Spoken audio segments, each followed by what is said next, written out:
네, 이번에 오늘의 전국 핵심 키워드로 짚어보겠습니다. 김병민 국민의힘 최고위원 그리고 최진봉 성공회대 교수 두 분 나오셨습니다. 어서 오세요. 네, 안녕하세요.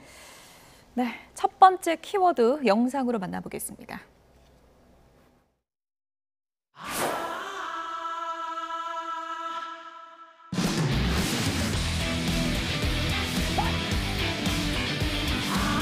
윤리심사 자문위원회에서 조속한 시일 내에 심사를 마무리해 주셔서 국민적 공분이 있는 이 사안이 하루빨리 적절하게 해소되기를 기대합니다.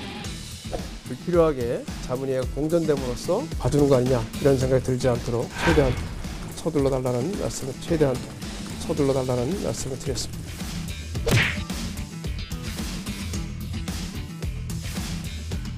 국민적 관심이 충만치 한 달이 지나지 않아 도달하지 않았어도 가급적 빠른 시간 내에 의견을 줄 수 있으면 의견을 달라 이런 것을 함께 첨부해서 자문위원회에 제출하기로.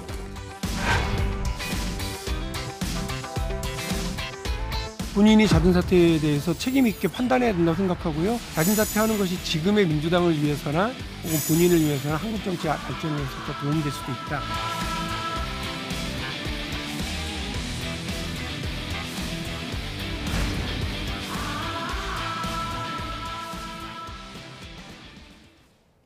네, 빨리빨리 하자. 윤리위 기조가 달라졌습니다.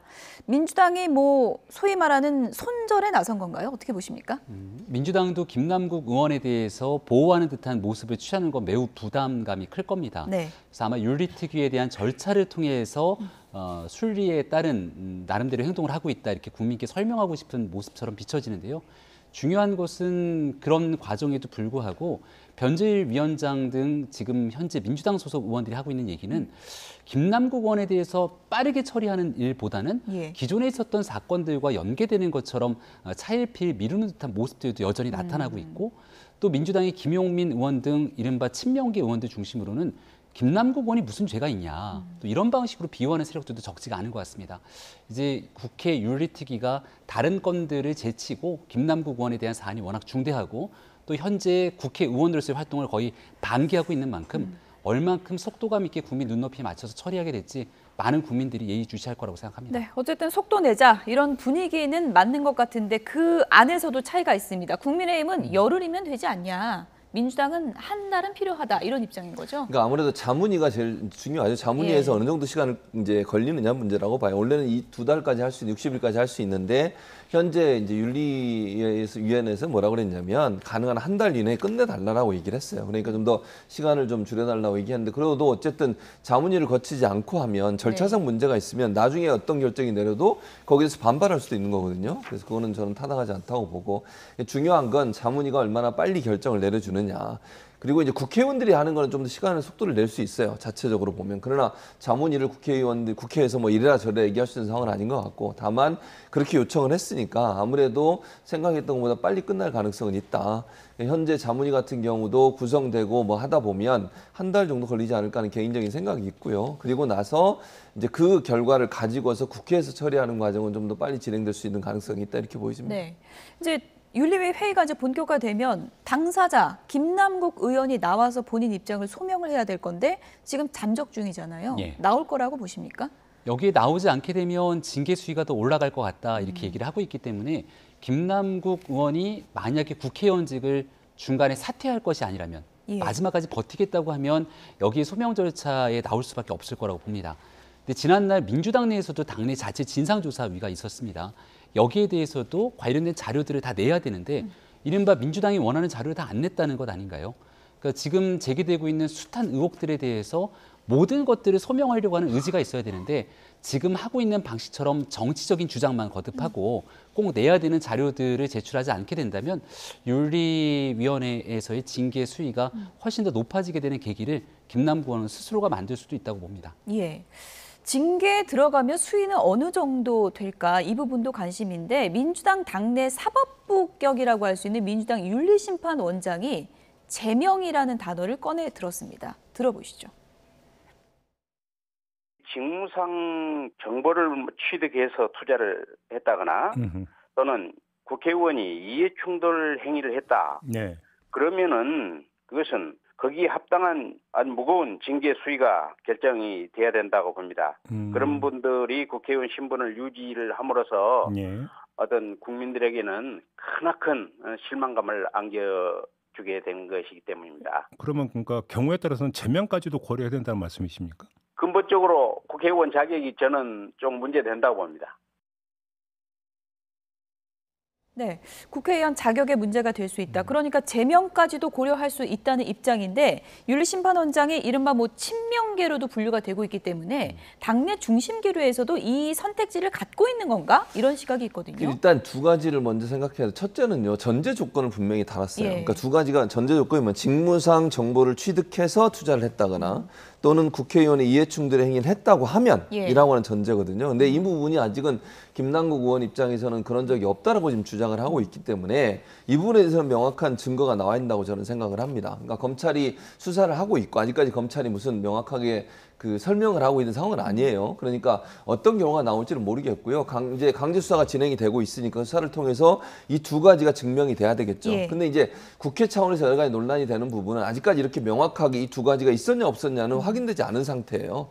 그러니까 지금 윤리심판원장이 한 얘기는 이 두 가지가 증명된다고 하는 가정이라고 하면 이라고 저는 봅니다. 그래서 예. 이 두 가지 전제 조건이 완성될 때 그런 논의는 가능하다고 저는 봐요. 그러니까 지금 현재 상황으로서는 김남국 의원이 제명돼야 된다 이렇게 얘기할 수 있는 상황은 아니라고 보여지고요. 이 두 가지가 증명됐을 때 그때는 그것도 고려할 수 있다라는 입장으로 저는 윤리위에서 그걸 다 파악할 수 있는 건가요? 윤리에서는 어렵죠. 그래서 저는 수사를 지켜봐야 된다고 말씀을 드리는 거예요. 왜냐하면 그럼 이번 징계에서는 의원직 제명은 어렵다고 보시는 거예요? 저는 개인적으로 그렇게 봐요. 예. 그러니까 무슨 말이냐면 검찰에서 명확하게 어떤 정말 이런 일이 있었다고 하는 증거가 나오지 않으면 국회의원들 입장에서 제 개인적인 의견이긴 합니다만 이걸 제명까지 갈 거냐 하는 부분에서 고민을 할 거라고 저는 보거든요. 그러니까 잘못된 행동을 한 것에 대해서 뭔가 징계를 하겠다라고 하더라도 이게 제명에 가까운 사안까지 되느냐 하는 문제는 이런 두 가지 문제가 증명이 돼야 되는데 이 부분은 지금 의혹은 제기가 됐지만 예. 해명을 하고 있는 상황이고 또 앞으로 김남국 의원이 아마 저는 개인적으로 대국민 기자회견 같은 거 할 거라고 생각해요. 그래서 거기서 어떤 얘기를 하느냐 이것도 중요하다고 저는 보거든요. 그래서 그런 부분들이 종합적으로 판단된 이후에 결정을 할 거다. 현재 상황으로서 제가 그냥 예측을 한다고 하면 국회의원들 만약에 3분의 2의 동의가 필요한데 예. 그 제명까지 가기는 아직은 좀 그렇게 얘기하기는 이런 게 아닌가 이런 생각이 듭니다. 어쨌든 민주당이 징계 절차 이거 질질 끄면 안 된다라는 입장으로 선회한 데는 최근에 여론조사 결과도 한몫을 했다는 분석이 나오고 있습니다. 여론조사 결과를 좀 보면서 얘기를 해보도록 하겠습니다. 서울 지역 지지율 흐름을 보면 더불어민주당의 지지율이 김남국 의원 논란 이후 가파른 하락세를 또 보인 걸 확인해 볼 수 있고요. 그리고 젊은 층 지지율도 민주당 입장에선 또 뼈아픈 부분입니다. 김남국 의원 논란으로 18세에서 29세 젊은 층의 지지율이 좀 하락세가 뚜렷하다 이런 얘기가 나오고 있거든요. 예. 민주당 입장에서는 서울 지역 젊은 층 지지율 상당히 중요할 수밖에 없잖아요. 그렇죠. 서울 수도권 그리고 20대뿐 아니라 20대, 30대의 지지율이 이른바 캐스팅 보터의 역할을 하면서 내년 총선의 선거판을 결정할 거라고 생각을 합니다. 그 지난날 대통령 선거 때도 마찬가지고 그 대통령 선거 전에 있었던 4.7 보궐선거 때도 이러한 표심의 흐름들 때문에 이른바 과거에 민주당을 지지했던 그 표의 흐름들이 국민의힘으로 넘어오게 됐던 계기가 됐죠. 예. 자, 지금 나오고 있는 여론조사에 대한 기간을 보면 5월 5일 어린이날 조선일보 보도를 통해서 시작됐던 김남국 의원발 논란이 쭉 이어지고 있는 과정이 김남국 의원 개인의 문제가 아니라 민주당이 김남국 의원 건을 처리하는 과정들을 국민들이 다 지켜보시는 거거든요. 벌써 한 달 가까운 시간이 흘렀지만 김남국 의원은 자취를 감춰버렸고 초창기에 문제가 불거졌을 때 김남국 의원은 뭐라고 얘기를 했냐면 자신 있다, 당당하다, 여기에 대해 정치 생명과 전 재산을 걸겠다고 얘기를 했습니다. 그런데 지금 계속해서 의혹들은 쏟아져 나오고 있는데 김남국 의원은 자신 있게 나와서 해명을 못하고 있잖아요. 그러니까 이 일이 길어지면 길어질수록 지금 있는 지지율의 하락 추세 국면이 민주당을 더 위협하게 만들 수도 있기 때문에 적어도 빠른 시간 안에 이 문제를 매듭져야 된다라고도 생각을 하고 있는 것 같고요.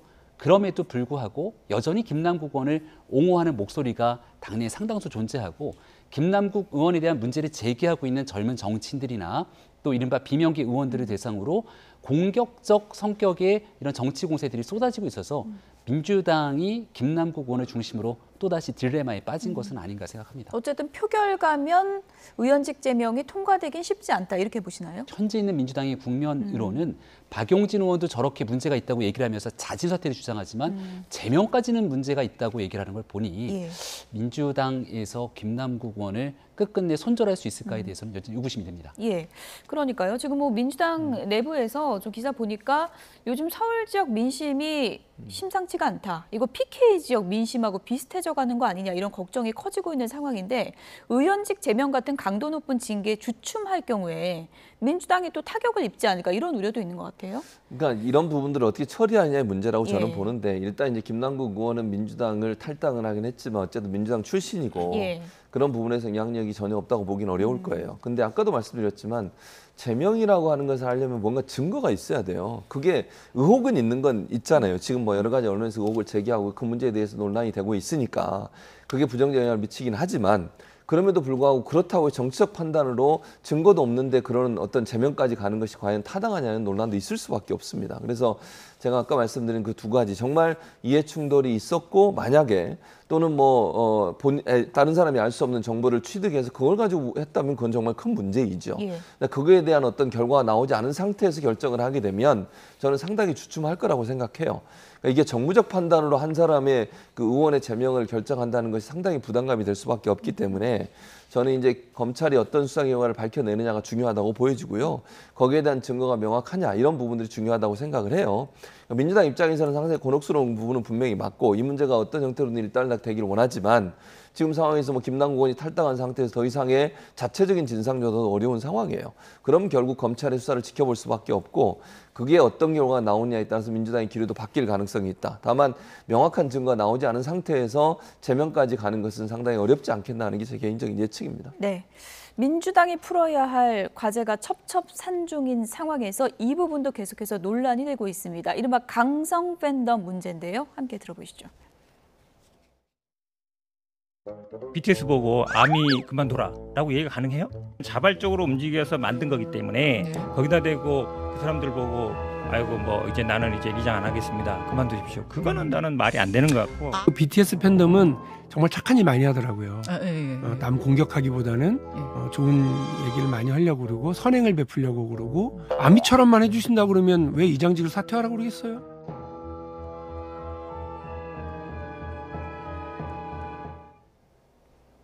네.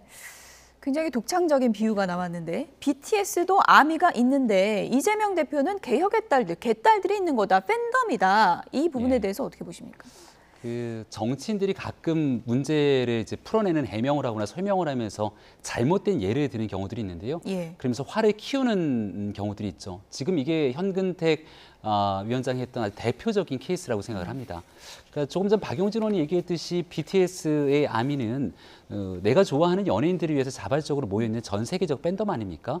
그리고 그 토대로 긍정적인 효과들이 일반파 커져나가기도 했고요. 이른바 개딸로 불리우는 이재명 대표의 팬덤의 가장 큰 문제는 나와 생각이 다른 사람들에 대한 폭력성이 있는 정치적 공격을 한다는 데 문제가 있는 거죠. 지금도 제명인의 마을이라고 불리우게 되는 그 팬카페에 들어가 보면 김남국 의원에 대해서 굉장히 좀 뭔가 문제가 있는 것처럼 얘기하고 있는 의원들이나 정치인들에 대해서 온갖 정치적 공격에 대한 메시지들이 도배를 하고 있는 것이 현재 현실입니다.